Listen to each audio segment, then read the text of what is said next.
tayong nire-repair na washing machine na Fujiden Su.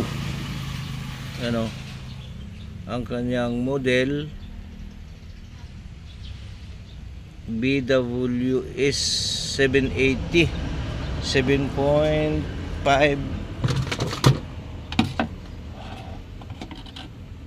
7.8 kilograms ang kanyang load.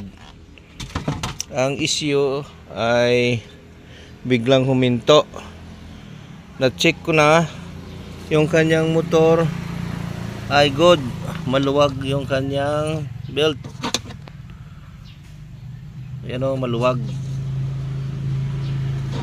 Na-check ko na yung motor, good, forward at reverse.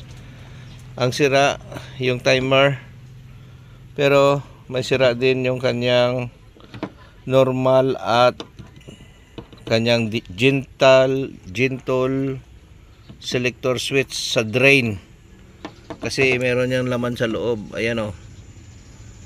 So para ang mangyari ay isang switch ang ating papalitan, yung timer switch. Ito ay i-repair natin. Okay, bubuksan ko ito, yung 4 na bolt, yung 4 na screw. Yan yung bubuksan natin. Dito sa ating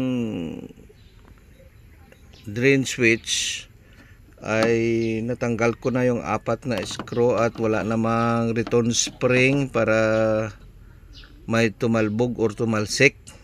So iangat lang natin ito at saka lilinisin natin yung kanyang contacts, kasi ito po yung common at yung dalawa po para yun doon sa dalawa.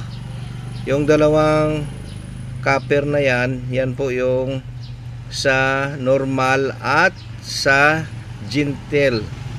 Okay, yan po yung ating lilinisin. Ayan o, may carbon na yung kanyang switch or yung kanyang contact. So yan yung lilinisin natin. Buksan ko lang para po malinis natin. Iangat ko lang yan pataas, kagaya niya, no. Ayan, angat natin kasi mahirap.